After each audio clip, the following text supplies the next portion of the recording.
Olá, meu nome é Silvia Lopes, eu sou produtora de eventos e este é o Casamento e Comportamento na sua versão podcast, a nossa sala de bate-papo sobre aqueles temas que a gente ama conversar. E hoje eu recebo aqui comigo duas mulheres que são lindas, bem-sucedidas e trabalham em cenários ainda dominados pelos homens. Eu tenho aqui comigo Maria Francisca Cioli, advogada criminalista, e Elô Garret, presidente do LIDE Paraná. Sejam bem-vindas.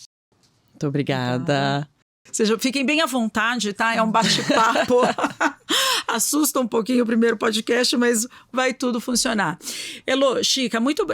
e para quem não sabe, a Maria Francisca a gente carinhosamente chama de Chica Cioli, né? Então vocês vão ouvir eu falando Chica durante a nossa conversa.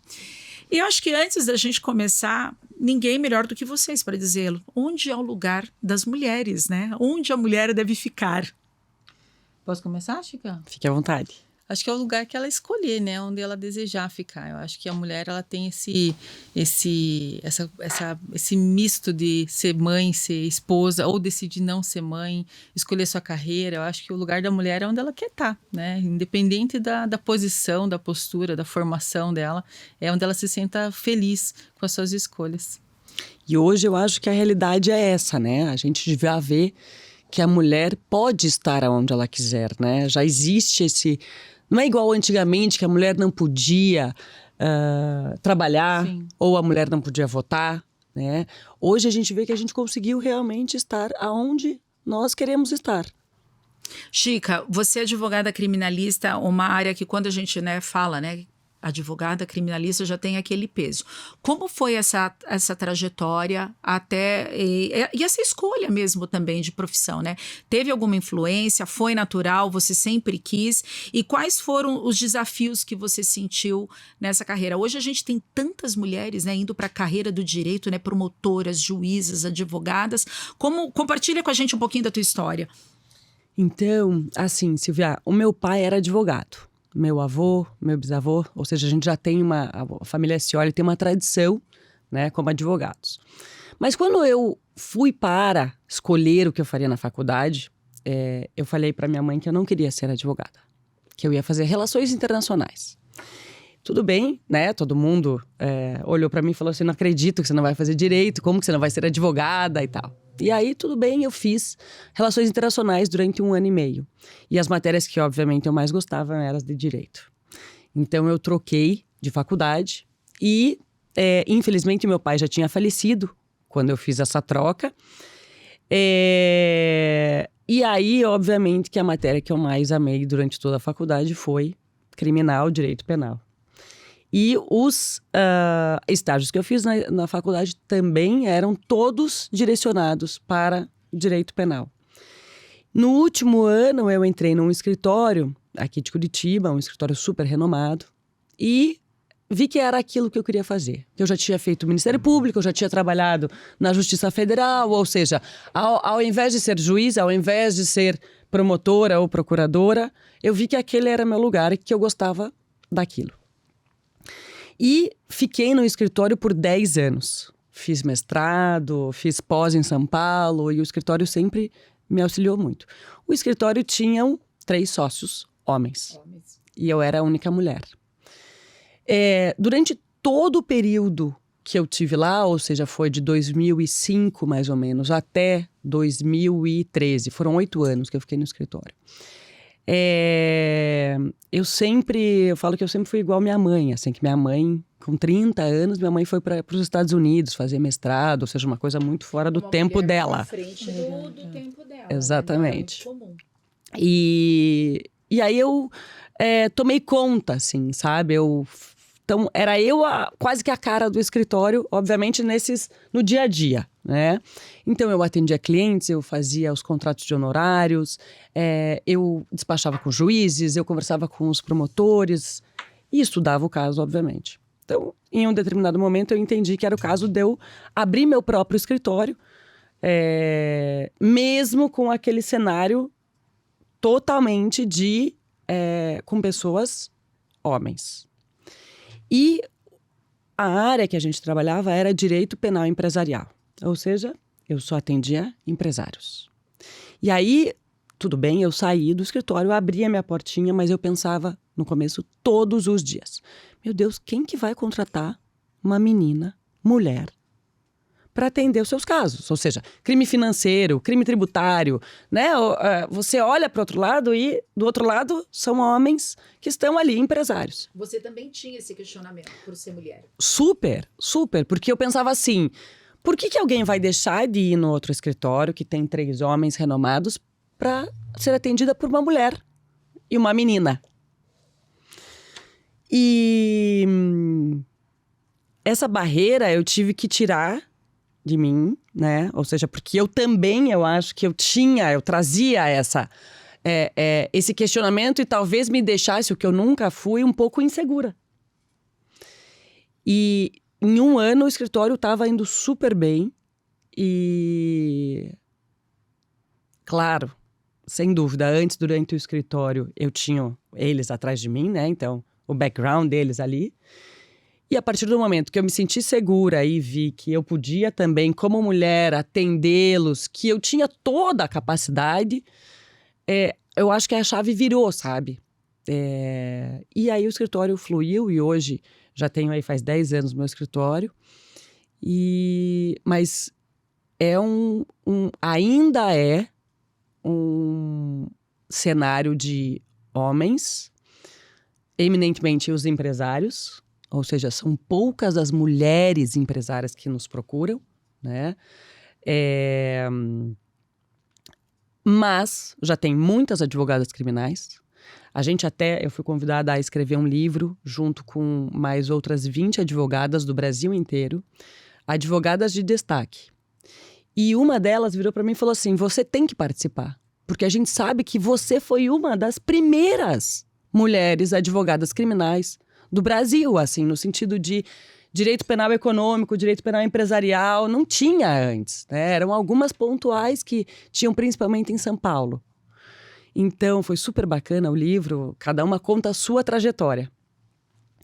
E hoje a gente vê que, claro, o cenário mudou de advogadas. Então, a gente tem muito mais advogadas criminais, principalmente depois da Operação Lava Jato, né? Principalmente Curitiba. Então, a gente tem bastante. Paraná, Londrina Nós tivemos, tem bastante. durante a Operação Lava Jato, a gente teve várias mulheres, né, numa posição de evidência durante todo esse processo. E até aqui no Paraná, assim, cresceu bastante o número de advogadas criminais. Hoje a gente vê bastante em pós-graduação, mestrado na Federal, que tem bastante mulheres. E o curso de Direito como um todo, ele hoje em dia tem muito mais mulheres do que homens. Esse é um dado novo, eu não sabia. Pensei que ainda estava equilibrado. Não. A gente tem muito mais alunas mulheres do que homens. Você se sentiu desqualificada em algum momento nessa trajetória? Entendo que você tinha um background, isso ajuda bastante, né, Chica? A gente tem que reconhecer. Mas você se sentiu em algum momento, durante alguma audiência, algum processo, na tratativa de algum cliente, desqualificada por ser mulher? Mesmo que nas entrelinhas, né? Porque às vezes a desqualificação ela não é explícita, mas ela vem numa entrelinha, né? Que às vezes até dói um pouquinho mais até do que fosse explícita, né? Parece que quando é explícita você pode retrucar de frente, né? De igual. Agora, quando ela tá ali escondidinha, camuflada, parece que ela dói mais às vezes. Sim, Silvia, com certeza. Em vários momentos. E até hoje a gente, volta e meia, tem alguma brincadeirinha, né? Por mais sutil que ela seja, você sabe que ele não vai... Né? Ela é um recado. Ele não vai fazer essa brincadeirinha com o advogado que tá ali, assim, né? Então, existe ainda, infelizmente, durante toda a trajetória, sem dúvida nenhuma. Ou seja, o juiz ouve o advogado, mas não te escuta, né? Você tem que falar 2, 3 vezes... fazer uma questão de ordem, né, que a gente chama. Questão de ordem, silenciar só um minuto. Questão de ordem, só um minuto, e o outro vem, já fala. Então... Sim, existiu e existe ainda. E ainda vamos ter um caminho, né, para superar isso. Com certeza. Em vários momentos a gente sente que vamos dizer assim, o machismo no sentido de fazer as brincadeirinhas, ele ainda está presente. E acho que ainda vai continuar um tempo. Elô, nos negócios não é diferente, né? Não são diferentes, né? Acho que acontece da mesma forma. E como que foi a tua trajetória? Diferente da Chica, que tinha uma família que já era estruturada e já tinha essa predisposição para a carreira. Eu venho de um universo que não tem nada de empreendedor, né? Meu pai era motorista de caminhão, minha mãe era cozinheira, então minha família era uma origem muito simples. Então o ambiente que eu circulo hoje, que eu convivo hoje, não tem nada a ver com a minha origem, né, com a minha família. E isso dá um desafio ainda maior, porque além de ser mulher e ser jovem, você tem que responder com quem você é casada e quem é seu pai, né? Mas você é filha de quem? Mas de onde é você? Mas qual é o seu sobrenome, de onde mesmo? Você não chegou aqui Mas quem sem um né? casamento qual e sem um berço, pai, né? Como que isso aconteceu? Eu gosto de honrar muito a minha família, porque eu vim de uma família que me criou muito bem e deu as condições para eu estar aqui hoje. Mas não vem de uma trajetória de ter visto meu pai negociar, de ter visto minha mãe ser uma grande empresária e estar nesse ambiente de negociação. Então, tudo foi muito novo para mim quando eu comecei a circular nesse ambiente, né? Eu sou jornalista por formação, mas sempre atuei na área de negócios. Fui morar em São Paulo em 2011. E entre 2011 e 2015, como eu não fui mãe muito cedo, fui mãe aos 19 anos, eu usei dessa experiência de morar em São Paulo para trabalhar com o meu MBA, né? Não pude estudar fora, não pude morar fora. E aí eu falei, não, então eu vou usar desse tempo em São Paulo para me aperfeiçoar na minha carreira, entender o que eu quero fazer com a minha profissão. E eu sempre tive o jornalismo, né? Quando eu decidi fazer jornalismo lá aos meus 16, 17 anos, eu sempre tive o jornalismo como uma ferramenta que eu contasse histórias e mudasse a vida das pessoas. Eu tinha aquele jornalismo romântico na minha cabeça. Mas como eu fui mãe aos 19 anos, engravidei aos 18 e aos 19 fui mãe, esse sonho foi interrompido, porque eu não podia mais sonhar em cobrir guerras, em viajar pelo mundo, né, sendo jornalista. Então, eu fui trabalhar, porque eu precisava sustentar minha casa e minha família. E aí, eu usei dessa oportunidade profissional que eu tive de morar em São Paulo como uma ferramenta para entender o que eu vou fazer, o que eu gosto de fazer no jornalismo. E aí, eu vi que a minha grande habilidade na comunicação era o relacionamento. Era unir as pontas. Não era simplesmente contar histórias ou não, escrever ou não, mas ouvir e saber interpretar aquela fala e saber entender como que eu ia resolver aqueles problemas dos meus clientes. Então, eu fiz desse tempo, em 4 anos que eu fiquei morando em São Paulo, como um grande MBA. E aí, dentro disso, eu fui circulando em ambientes empresariais, ambientes muito masculinos, onde a mulher era vista, jornalista, assessora, assistente, né? Então, eu fui circulando nesses ambientes até 2015, quando eu saí do grupo que eu trabalhava e decidi empreender. E aí também, né, meus clientes, a maioria homens, mas para mim isso nunca foi uma dificuldade. Eu sempre me relacionei muito bem, independente do gênero ou da idade. E aí, quando eu conheci o LEAD em 2011, quando eu fui morar em São Paulo, que o LEAD estava na minha estratégia de onde eu ia encontrar meus clientes. E aí, acabei em 2017, quando eu já tinha vindo para Curitiba, passando a atender o LEAD como executiva aqui, na minha agência. Eu tinha uma agência de eventos, minha agência atendia a operação aqui. Eu fui me envolvendo cada vez mais. E aí, já faz 4 anos que eu estou como presidente do LEAD aqui no Paraná. E aí, dentro desse dia a dia, um dia a dia ainda muito masculino, ainda em volta, né, com problemas que são às vezes de difícil solução ou de solução muito simples, mas que quem está no problema acaba não vendo, e a gente de fora eu acabo tendo sou muito ouvinte, né? Falo muito, mas sou muito ouvinte. Então eu tenho uma facilidade, uma agilidade de criar conexões, então isso faz com que eu tenha conseguido me destacar mesmo sem ter uma formação na área de negócios, ter um histórico familiar na área de negócios. Acho que isso foi meu ponto fora da curva, né? E aí, quando a gente fala de mulheres, até a Chica participou conosco do LEAD, você também do LEAD Mulher, quando a gente tinha um LEAD Mulher aqui. Então, quando eu assumi a operação do LEAD aqui, a gente trouxe de São Paulo um movimento que chamava LEAD Mulher. E aí, nesse LEAD Mulher, era independente do faturamento que as mulheres participavam, mas era um ambiente acolhedor para a mulher dentro desse ambiente empresarial. Isso foi em 2018, mais ou menos. Aí, em 2019, quando eu assumi o LEAD, as pessoas me perguntavam muito, mas você é do LEAD Mulher? Eu falei, não, eu sou do LEAD. Eu falei, não, mas tem que acabar isso, dessa divisão de homens e mulheres, porque a Chica não quer fazer negócio com mulher, ela quer fazer negócio com empresas, sim, independente do gênero. Muitas vezes você, para fazer um evento, você tem que negociar com o pai ou com o noivo e não com a mulher. Então, não tinha sentido mais, na minha concepção, aquele movimento de mulheres empresárias. E ao mesmo tempo que esse acolhida, esse lugar meio que quase que uma confraria, existem vários movimentos paralelos que a mulher pode se encontrar ali. Mas o LEAD é um ambiente de liderança, de desenvolvimento de liderança e de fazer negócios. Então, a gente usou o dia 19 de novembro do ano passado, que é o dia do empreendedorismo feminino, para colocar um fim no LEAD Mulher aqui. E aí todas as mulheres foram convidadas a fazer parte do LEAD, do movimento empresarial, independente de gênero, de crença e de condição, desde que seja empresário, empresária e que tenha atuação dentro do estado do Paraná. Então, aí eu vi também quanto que essas mulheres se sentiram acolhidas dentro desse ambiente masculino. E hoje, antes dos nossos eventos, a gente tinha 60%, 70% do público era masculino, quando a gente tinha essa divisão. E quando era só o LEAD, só os homens, acho que eram 5 mulheres em uma agenda de 100 pessoas. Então era muito, muito restrito. Hoje a gente vê assim, de igual para igual. Até a gente fez um evento nas semanas anteriores, Fórum de Energia, uma coisa super masculina, né? Um ambiente masculino. E você tinha ali 40% do público eram mulheres.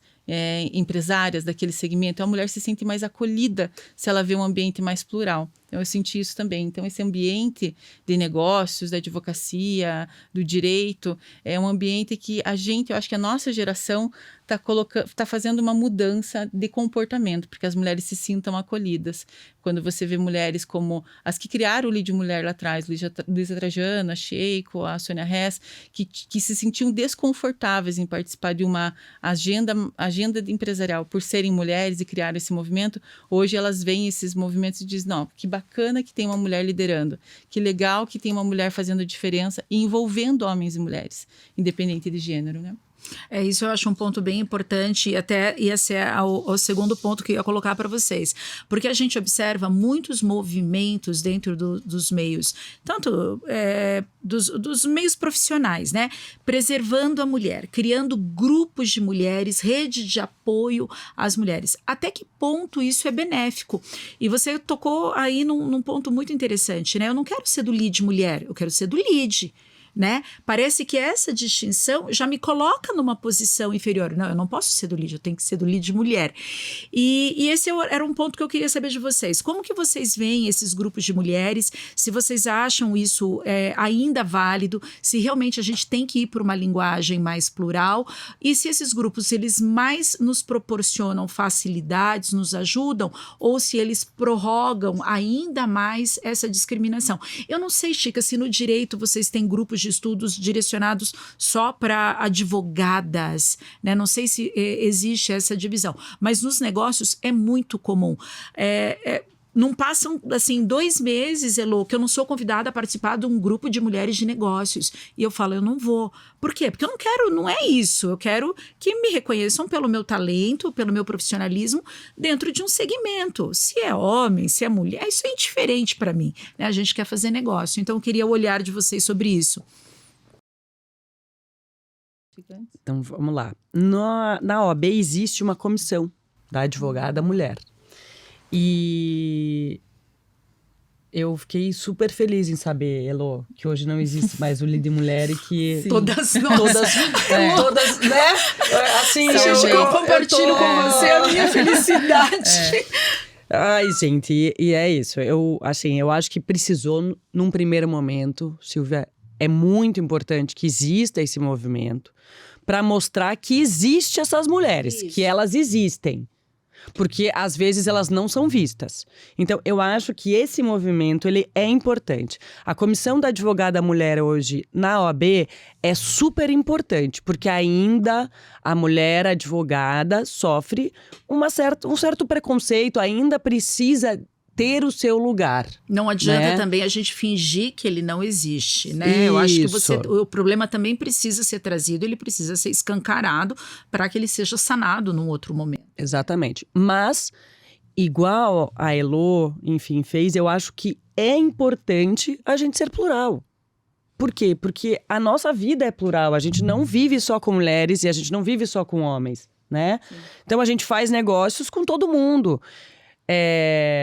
Existem outras comissões, né, lá na OAB, enfim, e elas são plurais. Ou seja, De fato, é importante ainda ter a comissão da advogada mulher? É. Mas eu acho que daqui a pouco ela não vai mais ser importante. E esperamos que ela não seja importante, Exatamente, né? que a gente Porque eu acho que a gente está numa fase de transição. Assim, a nossa geração está numa fase que está Exatamente. transitando, né? Está superando um movimento que era ambientes totalmente masculinos, criou esse ambiente para acolhida da mulher, e aí o próximo passo tá todo mundo junto, né? Independente de gênero, porque a gente também não pode esquecer que tem muitas mulheres que são gays, e não se sentem confortáveis dentro do ambiente que se fala do marido e do filho. Então, né? Então a gente tem que também entender a pluralidade que a gente vive hoje no universo.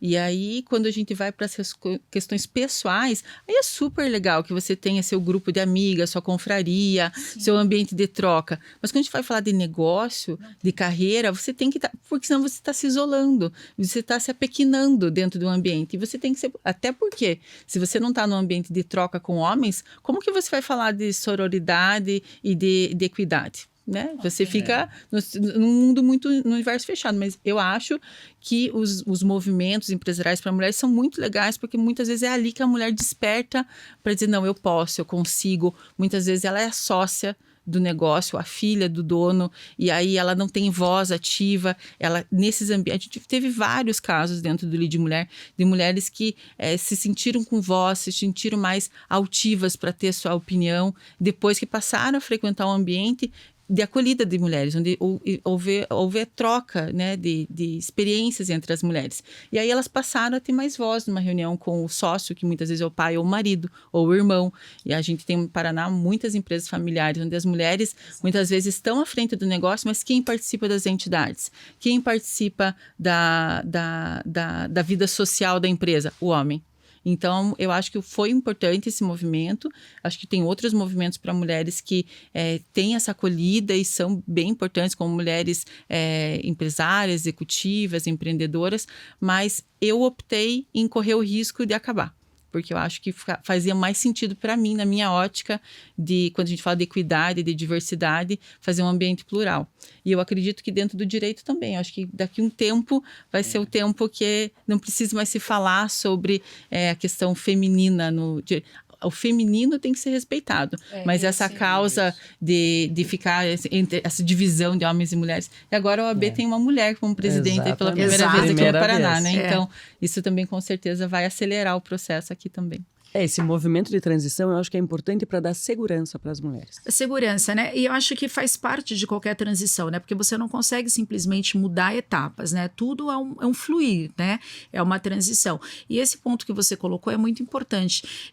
De repente, mulheres, pelas suas trajetórias, elas têm aonde despertar, né? Porque o homem é treinado desde cedo, né? A mulher, de uma maneira geral, a gente passa por um despertar, né? Um desabrochar.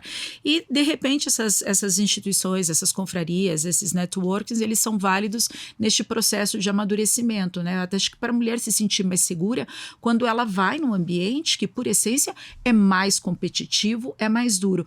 Eu estava assistindo uma palestra esses dias, que é de uma empresária, e ela falando assim, que ela teve que fazer terapia, uma das linhas, né, do trabalho dela da terapia, era entender que quando alguém dava o contra, não estava dando contra nela, não era pessoal, era contra numa decisão estratégica ou de negócio ou financeira da empresa, que durante muito tempo ela conservava aquilo, não, parece que é comigo, não, é negócio, o jogo é duro, ele está sendo duro porque negócios são duros, né, e quando você vai para o mundo dos negócios, talvez você tenha aí que segurar um pouco do teu feminino, das suas habilidades femininas, para poder sobreviver, né? Porque também não vai achar. Não dá pra chorar na mesa, né? É isso que eu ia falar. Se tá com TPM, não dá pra sair chorando. Não dá, no dia da TPM é melhor ficar em casa, não vai dar para chorar.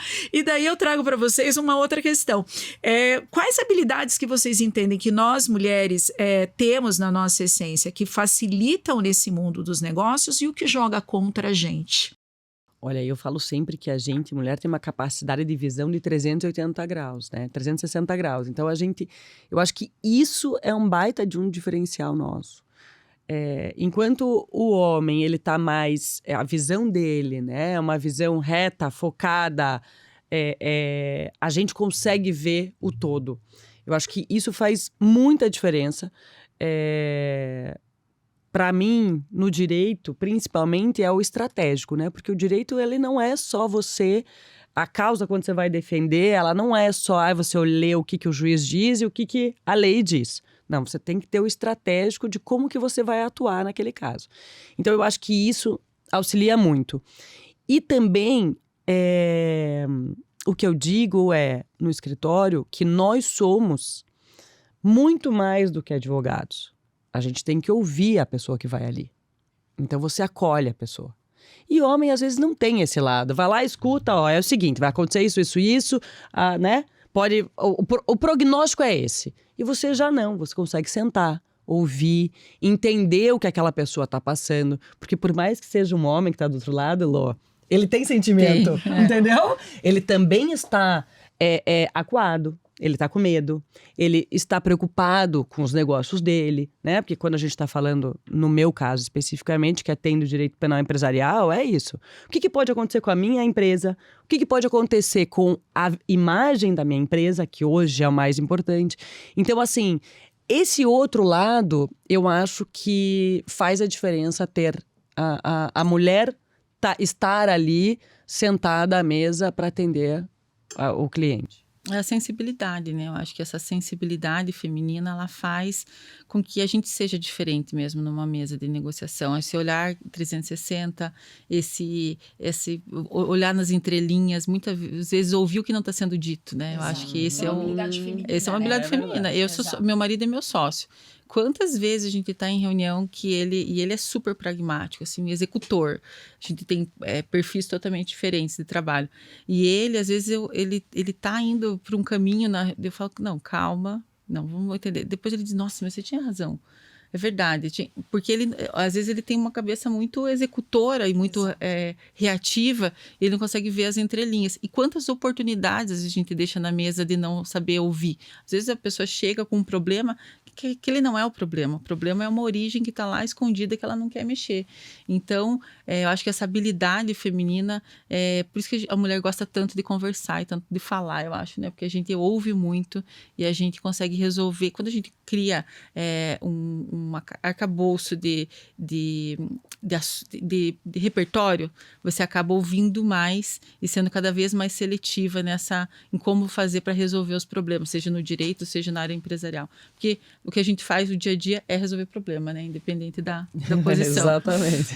O dia todo buscar a gente solução e resolver problema, gente né? resolve. Exatamente. Acho que a Buscar a intuição solução. também é Intuição uma também. característica feminina que ajuda muito nos negócios. Eu não sei como que funciona no dia a dia de vocês, mas às vezes parece... Eu deixo isso acontecer muito. Todos os sinais estão me levando por um caminho, mas às vezes vem uma voz interior e fala, não é por aí, né? Parece que... Tecnicamente vai funcionar assim, mas aí você sente e fala, não tá certo, alguma coisa não vai dar certo, não vai dar errado. Virou até uma lenda no escritório, né? As meninas perguntam, mas o que você tá sentindo? Eu falo, eu tô sentindo que isso não vai dar certo. Ou às vezes o contrário, não, gente, segue, isso vai funcionar, né? Quando ninguém acredita, você acredita. Você vai lá e acredita. Eu acho que isso vem muito do feminino, né? Do crer, do sentir, e que é uma habilidade que a gente tem que não pode deixar apagar, né? Mesmo no mundo duro de negócios, você tem que manter essa essência para dar continuidade, né? Porque você nunca vai ser um homem, né? Você é uma mulher. Então, o que você tem de diferente, o que você tem de especial é o que você tem que valorizar para fazer a diferença exato, né? É bem por aí. Mas daí aquilo que a gente falou, né? Não dá para chorar na mesa, né? Daí o que a gente faz? Chora. Às vezes tem que olha, desculpa, mas você me irritou, você me deixou irritada. Não fala comigo agora, me deixa chorar. Me deixa chorar. Já teve situações que a emoção falou mais alto? Eu tive uma situação muito... Eu chorei 2 vezes em situações assim de... Uma vez que um advogado me deixou numa situação muito acuada, eu estava prestes a resolver um problema, e ele me deixou tão acuada e tão sem reação que eu desmoronei, chorei. Essa foi uma situação. E como se resolveu essa situação? Você parou de chorar, ele pediu desculpa? Não, eu saí da sala e pedi para o meu marido continuar, porque eu não tinha condição de continuar a discussão. Isso abalou a negociação ou eles na sala continuaram da mesma forma? Eu acho que foi... A resolução foi a melhor possível. Tá. Que aí meu marido peitou e disse, tá resolvido, eu vou fazer assim, tá tudo certo. Tipo, meu marido ficou muito agredido de me ver naquela situação. Porque eu não era ali... Ali eu estava sendo a sócia dele, e não a esposa. E ele não poderia parar tudo e me acudir, né? Me socorrer. Então, foi uma situação delicada dessa questão de casamento e trabalho. Então, essa foi uma situação. E uma outra situação aconteceu no Dia da Mulher esse ano. A gente estava fazendo um evento super bacana para mulheres pretas do LID, que foi bem legal, uma disruptura também, porque a gente tem que também ouvir essas mulheres de periferia e quanto que elas têm dificuldade, inclusive em empreender, em ter seus negócios. Muitas delas são chefes de família. Então, a gente fez um movimento esse ano bem diferente do Dia da Mulher, de acolhida mesmo e de preparo e letramento das empresas em como contratar mulheres de periferia e mulheres que são chefes de família. E aí, nesse dia que estava um dia super gostoso, o dia da celebração, né? O Dia da Mulher, eu tive uma discussão com o cliente e ele quis se impor pelo masculino, de gritar comigo. E foi por telefone. E aí, quando ele gritou comigo, eu reagi. E aí ele teve uma situação uma discussão entre nós dois, e eu cheguei, eu falei, eu não quero mais. Eu não quero você como cliente, eu não quero o teu contrato, eu não quero o seu dinheiro. Porque o seu dinheiro vai me fazer mal. Eu não quero. Se você está começando uma relação comigo dessa forma, eu não quero. Que vem depois, né? Não, como assim? Você está cancelando tudo? Eu falei, tô cancelando tudo porque eu não quero que você faça parte da minha vida. Você é mal educado, intransigente e você está sendo indelicado. Então, eu não quero você na minha vida. E desliguei o telefone e passei para o nosso escritório encerrar o contrato. Aquele dia eu desabei. Eu chorei, eu já estava emotivo pelo dia e de ver aquelas mulheres lá, né, buscando uma oportunidade, mas aquele dia eu vi que se fosse um homem, ele não teria tido aquela relação, ele não teria gritado, ele não teria se exaltado e não teria me confrontado da forma que ele confrontou.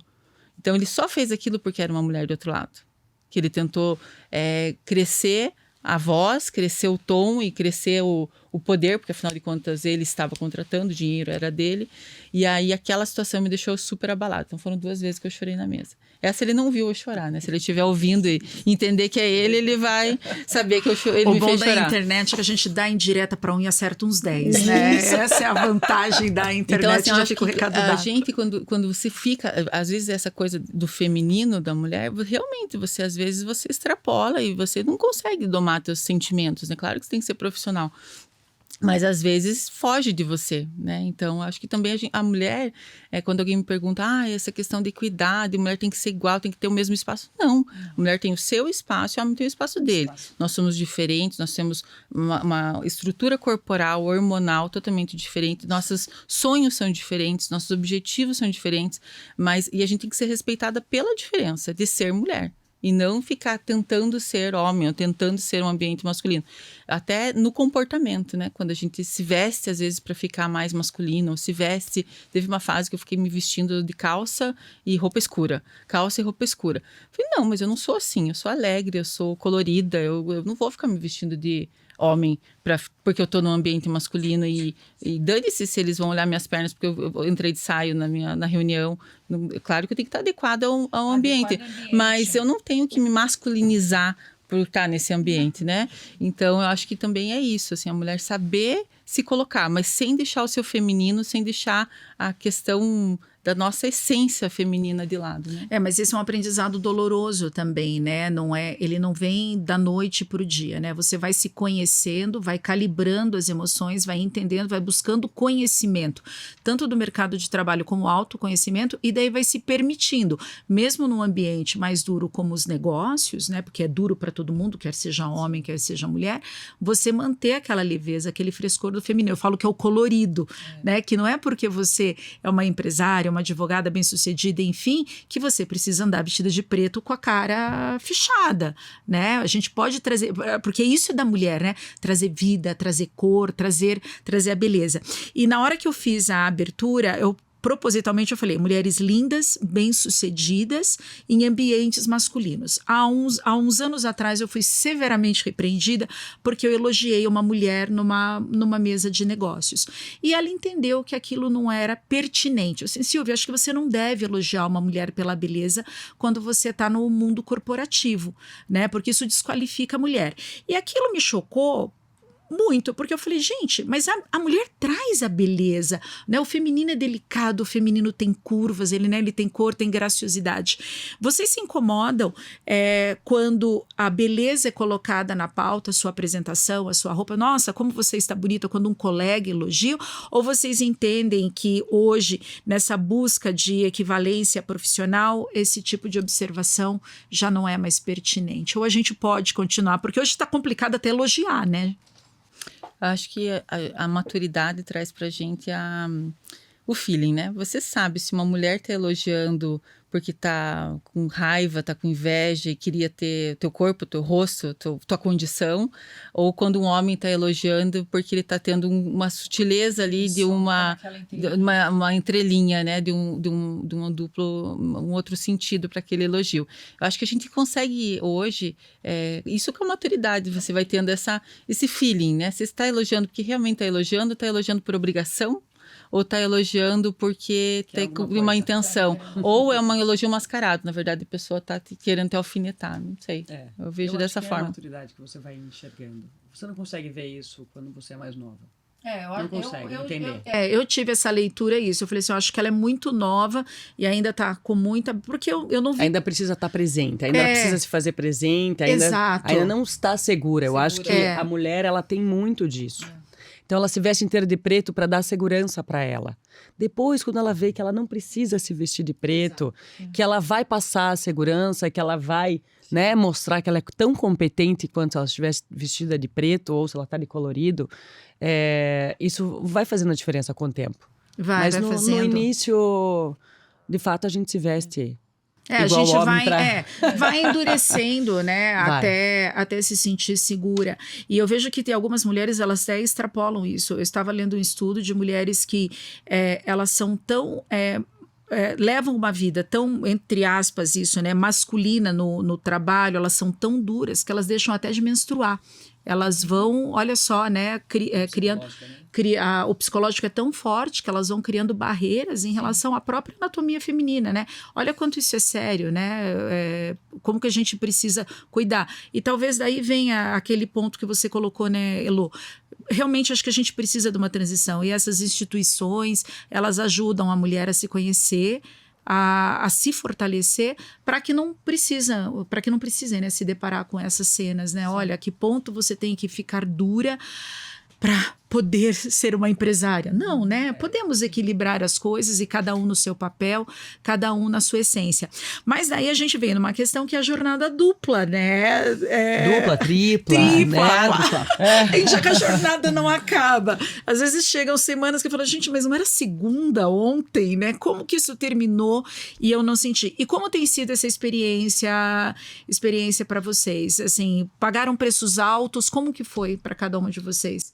Lá em casa, eu falo que eu tenho que ter constante equilíbrio, né? Ou seja, a gente tem que cuidar da saúde, ou seja, a gente tem que ir pra academia para ter saúde. Não é nem o bonito, nem o ter o corpo. Não, saúde. Saúde.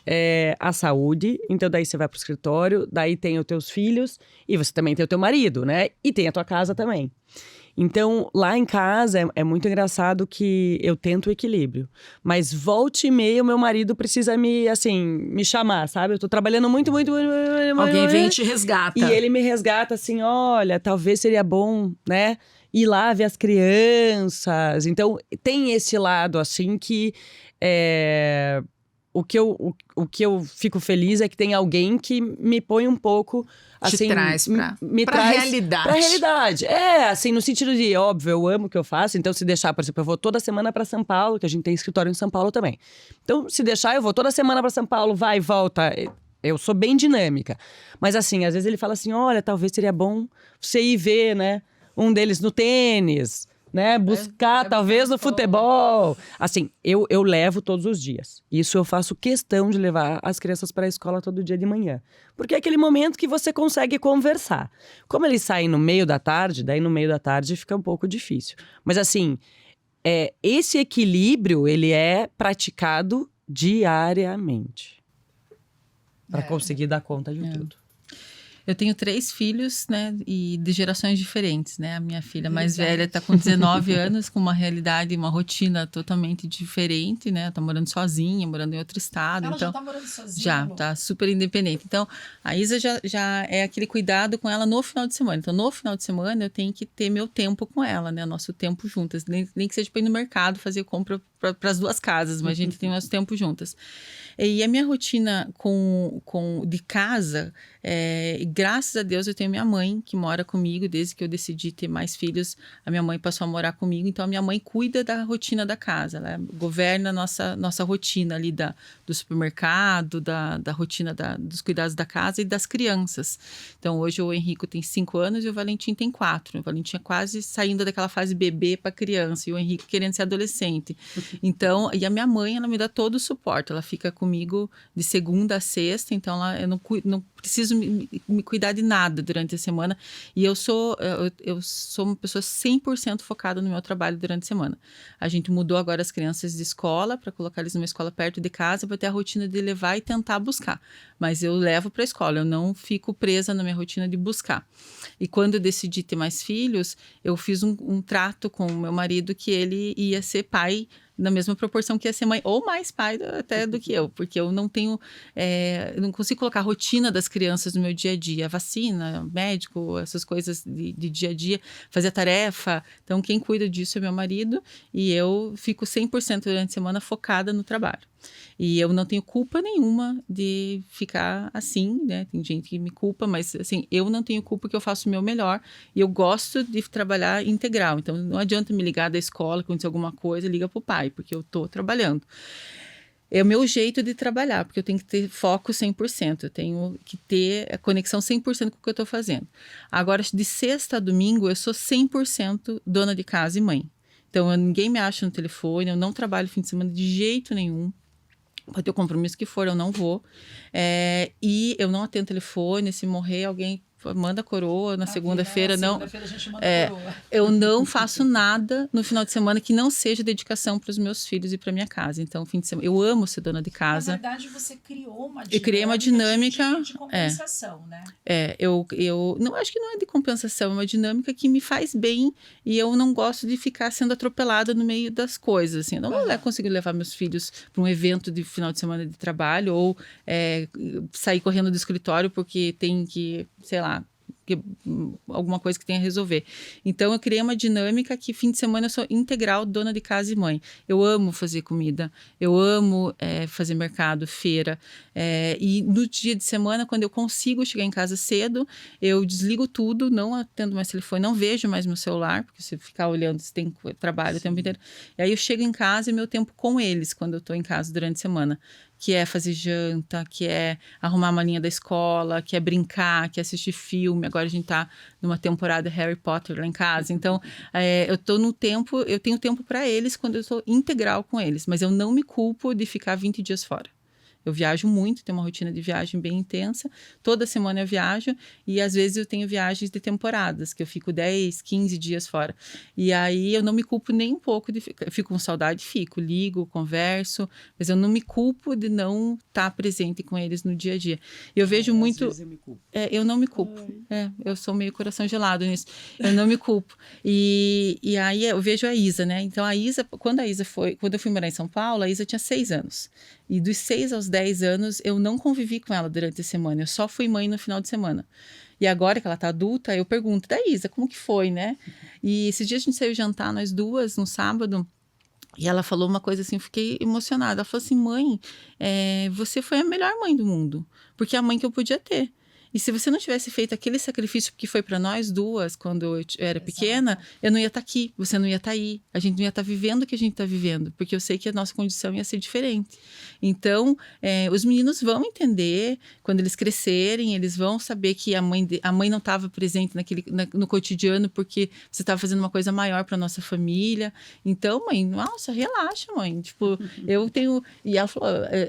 eu sou mais conectada com você do que filhas, que minhas amigas, que a mãe às vezes parou a profissão, parou de trabalhar. Então, eu vejo o reflexo do que eu estou fazendo hoje com os meninos na Isa. Claro que são pessoas diferentes, com comportamentos diferentes, mas é a mesma criação. Da forma que eu estou ausente, às vezes, do cotidiano com eles, eu fui ausente muito mais com ela. E eu vejo a mulher incrível que ela se tornou. Muito segura, muito dona de si, muito feminina.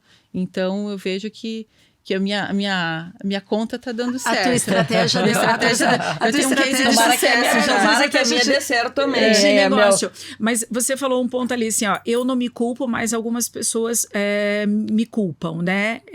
Eu falo uma coisa pro meu filho, que é assim, eu falei assim, eu sou a melhor mãe do mundo que você poderia ter.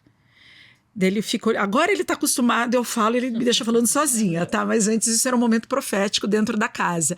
Eu sou a melhor mãe que você poderia ter. Primeiro, porque eu sou sua mãe, só tem essa. A gente não tem outras opções para você avaliar. Segundo, dentro do que eu posso e do que eu sei fazer e do que eu entendo como certo e melhor, tenha certeza, eu faço o meu melhor. E às vezes eu faço concessões, e daí vem essa questão do trabalho, porque eu estou pensando lá na frente, porque eu quero que você viva coisas, que você tenha acesso a coisas, que eu preciso fazer um movimento agora, que talvez você não enxergue, mas que dentro da minha essência eu vou poder te proporcionar lá na frente. Porque o Rafael, ele pagou um preço muito alto pelas minhas escolhas profissionais e pela nossa história de vida, né?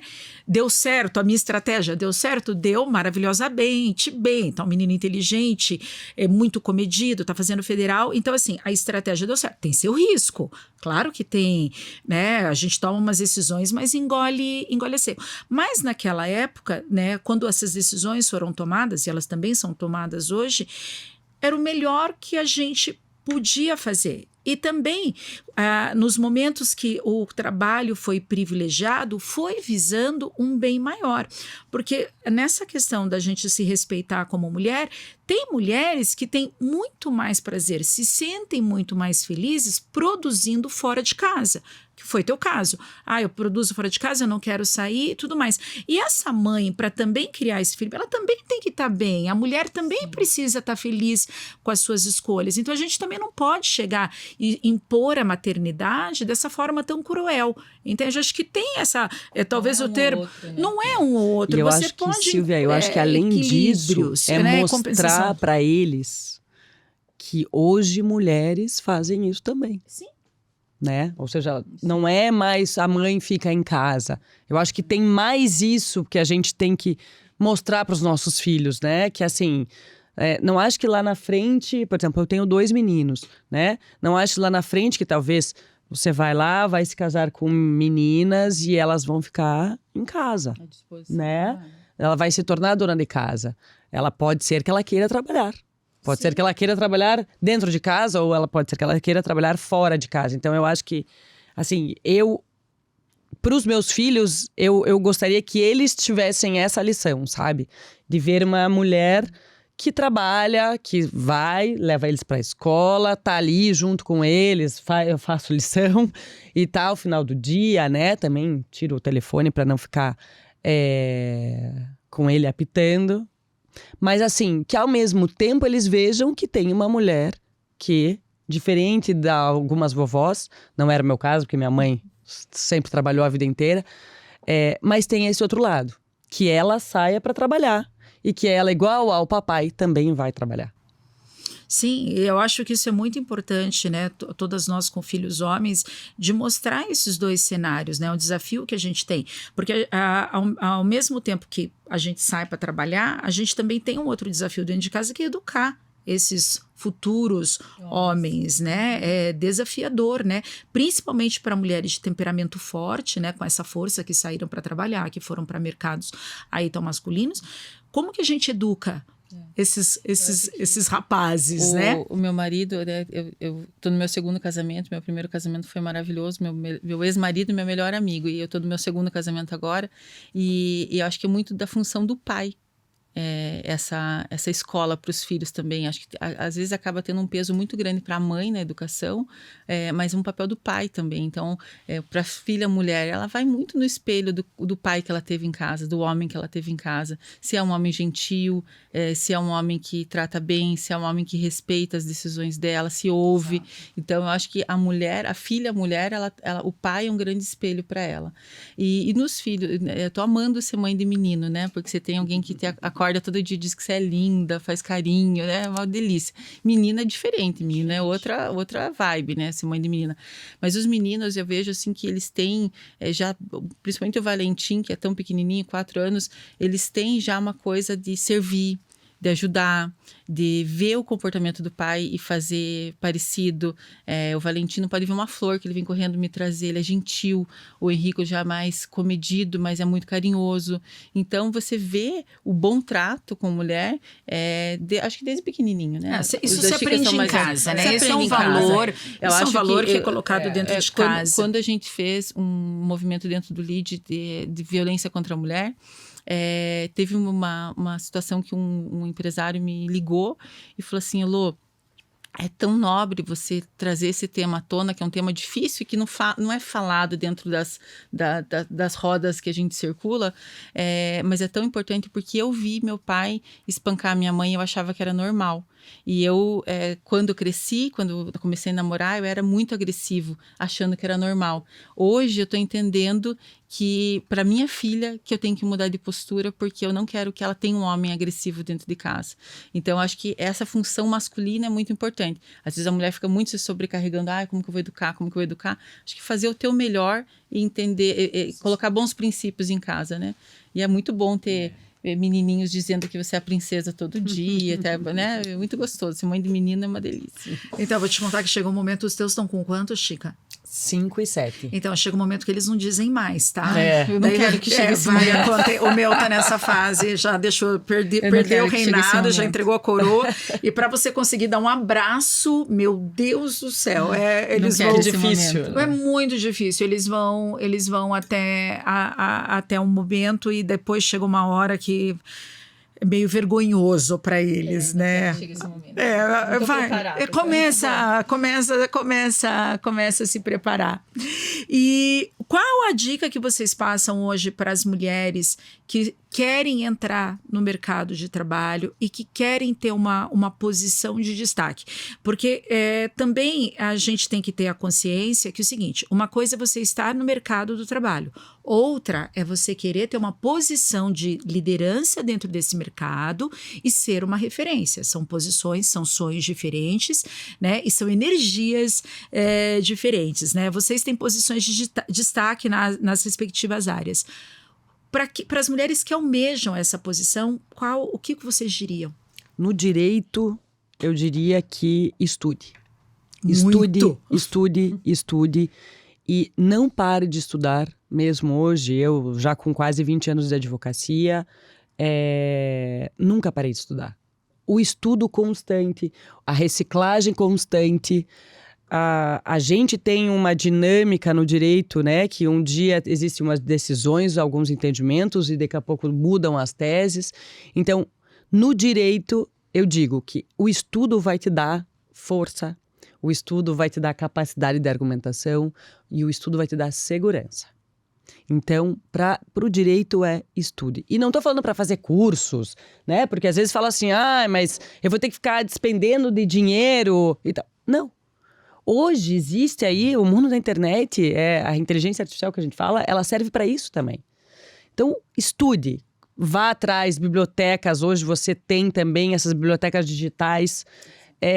Eu acho que o estudo, no meu caso, ele é, assim, primordial e ele sempre vai ser o que vai nos dar mais essa capacidade, essa segurança de poder chegar em linhas de posições mais altas, né? Acho que ter repertório, né? Essa questão do estudo é super importante, super estratégico. Acho que a gente tem que viver sempre aprendendo, né? O mundo está mudando muito rápido. Você tem que ter repertório para você ir para uma conversa, para você ir para uma roda de reunião, para você tirar um insight importante de um cliente. Você tem que ter repertório. Então, acho que a gente tem aí uma ferramenta imensa que é a internet e todas as facilidades desse mundo moderno, mas também tem que tomar cuidado, porque tem muita informação ruim, a gente perde muito tempo com coisa boba. Às vezes tem que colocar mais energia no que realmente vai te acrescentar, te fazer evoluir e crescer. Eu acho que também ter espaços de troca, né? Quando a mulher decide empreender, decide se colocar no mercado, eu acho que ter ambientes de troca, ela buscar referências de ambientes onde ela se sinta confortável, onde ela consiga se expressar, e para ir aumentando mesmo a sua autoestima e seu posicionamento, para ela ter esse posicionamento seguro. E aí, quando você vai para a questão da liderança ou ser referência, aí é um desafio diário, né? Porque você passa a ser muito mais criticada, você passa a ser muito mais exposta. Muito mais exposta. Muito mais. Então, isso traz várias coisas positivas, mas traz muitas coisas que são preocupantes e desafiadoras no cotidiano, principalmente no cotidiano de mãe, esposa, dona de casa, né? Então, eu acho que tem aí sempre coisas para se avaliar, mas acho que vai do momento de cada uma e aquilo que a gente falou do começo, da mulher se sentir bem onde ela quer estar, né? Se sentir preparada, buscar estar preparada, mas estar feliz onde ela está, independente da onde seja esse ambiente, né? No fim de semana, agora nas férias a gente viajou e com um casal de amigos que ela decidiu abrir mão da carreira para se dedicar ao filho. O filho está com 14 anos. E aí eu fiquei pensando, nossa, mas eu só convivo com mulheres que trabalham. Como que é uma mulher que não trabalha fora, que não tem sua carreira? E foi fantástico ter uma semana de troca com ela, entendendo como que é a dinâmica, como que ela pensa, como que esse ócio é tão criativo. E ela tem uma jornada que é quase igual a minha. Talvez até mais, porque a dedicação que ela tem que ter para aquele empreendimento que é tão importante para ela é uma dedicação exclusiva. Então, a culpa dela de tudo ser perfeito para aquele empreendimento, filho, é imensa também. Então, eu acho que vai isso, né? Da mulher fazer suas escolhas, ter consciência das suas escolhas, mas também saber o momento de parar, saber o momento de resetar, de ir para outra função, outra. Quantos empreendedores a gente vê que tinha uma função, tinha uma trajetória, uma carreira, abriram mão para fazer o que ia deixar feliz naquele momento da vida. Eu acho que também se aceitar, né? Aceitar seus momentos. Eu penso exatamente como vocês e acho que complementaria dizendo que eu acho que para a mulher no mercado profissional, ela precisa também de um trabalho de autoconhecimento. Saber o que ela suporta, o que ela tolera, o que é emocional dela, ela é mais sensível emocionalmente, os preços que ela está disposta a pagar por aquilo, né? Porque é sempre muito fácil quando você vê alguém em uma posição, você achar que aquela trajetória foi linear, né? Que foram alguns passos em linha reta e chegou ali. Não funciona. Não é dessa forma. E é sempre muito pesado pra gente, né? Porque nós temos que abrir mão de coisas muito estruturais quando a gente decide ter uma carreira, né? Agora há pouco a gente estava falando da TPM, né? Não tem como ter TPM. Às vezes você está ali no momento, ou está tendo uma audiência, uma reunião, que você tem que frear toda aquela questão hormonal e, tenho que fazer isso acontecer, né? Então, acho que também a mulher, acho que isso é muito importante para ela. Que preço eu quero pagar, né? Porque uma quer pagar o preço de ter a família, a outra quer pagar o preço de ter a carreira. E está tudo bem se isso não for imposto, se isso for uma decisão que traga felicidade, não é? Eu lembro de quando eu estava fazendo mestrado, e eu tinha, acho que eu não tinha 20 anos, talvez, não, um pouquinho mais eu tinha. E aí todas as minhas amigas naquele momento de balada, festa. E eu passei na Federal, que foi super difícil, né, passar no mestrado na Federal, porque eu não era da Federal, eu vim da Curitiba, da Faculdade de Direito de Curitiba. E eu lembro que eu, na aula à noite, né? Então eu trabalhava o dia inteiro no escritório, já trabalhava no escritório. Ia pra aula às 7 horas da noite e eram aquelas aulas intermináveis, né? porque terminava meia-noite, meia-noite e meia. E todas elas na festa, no rock and roll, e eu falava assim, não, isso vai vir. Vai, assim, alguma coisa vai servir. Esse meu... Vai ser recompensado. Exatamente. Então, eu acho que também tem esse outro lado que a gente... Iguais a eles, que eles também abrem mão disso. A gente também tem que abrir mão, né? De alguns momentos que a gente pensa que aquilo é pra nossa vida. Só vai ser pra você, né? O que eu falo muito pra quem me pergunta é pós-graduação, especialização, mestrado, doutorado. É só teu, ninguém te tira. São os preços, né? Pagamos os preços. E para encerrar essa conversa, quem é a Chica? Qual um lado da Chica que a gente não conhece? Você, Lô, também. Um lado da Chica que a gente não conhece... Que ninguém vê, que ninguém tem acesso. A Chica é uma pessoa ansiosa, que precisa fazer Não yoga. não consigo Eu não consigo nem imaginar. fazer yoga. Não, eu não Pensamento consigo. acelerado, Na hora não que eu consigo. fizer a primeira posição, a gente precisa ir embora. Super ansiosa, mas que por isso eu faço yoga. Ao mesmo tempo, faço academia, porque é aquele momento que me dá mais... que me coloca em equilíbrio, assim, né? Ou seja, eu paro de pensar em tudo e foco só ali, naquele momento. E o resto é uma loucura o dia inteiro, e é o dia inteiro eu travando, diferente de você, ou eu tenho o dia inteiro eu travo uma luta com a culpa. Então, eu amo o que eu faço, mas, puxa, eu podia estar com eles, podia estar levando eles não sei aonde, podia estar com eles numa festinha de aniversário que todas as mães estão e eu não tô. Então, eu tenho esse lado. Esse dilema ainda prevalece em alguns momentos. E você, Lô? Ao contrário da Chica, eu sou super indisciplinada. Não faço exercício nunca na vida e tenho tentado ter um tempo para mim, mas eu não tenho. Então, eu acho que eu sou a Elô que ninguém conhece, é indisciplinada. Eu sou bem confusa, eu sou bem bagunçada nas minhas rotinas. Então, coitado do meu marido, que fica me lembrando o tempo inteiro das coisas que eu tenho para fazer. Mas é uma mente inquieta, né? Então, eu tenho tentado... Vou ver se eu sigo o exemplo da Chica e faço yoga, porque eu tenho tentado ter um horário, fazendo meditação, de exercício, mas eu não consigo. Então, não consigo porque eu não dedico tempo para isso, né? Não é minha prioridade, mas precisa ser minha prioridade, então... Pela saúde. Pela saúde. Pela saúde. Então, essa Elô que todo mundo acha que eu tenho tempo, e que é lindo, e que eu sou super tranquila, e por estar sempre feliz, eu tô super relaxada e zen, nunca. Sou sempre indisciplinada, atrasada, bagunçada. A gente está trazendo revelações. Mas é aí que mora a beleza, né? A beleza está na imperfeição, no imperfeito, né? Aí que mora. Chica, muito obrigada. Elô, muito obrigada. Conversa deliciosa que sirva de inspiração para tantas outras mulheres aí que estão na busca, né? De se encontrarem do próprio caminho, né? E a gente já avisou que não é fácil, mas é recompensador, independente do caminho que você escolha, desde que esteja em verdadeira sintonia com quem a gente é. Isso não mesmo. é verdade? Muito obrigada. E eu espero Obrigada, que vocês foi uma venham mais delícia. vezes para a gente conversar. Com certeza. Muito gostoso. Obrigada. Obrigada.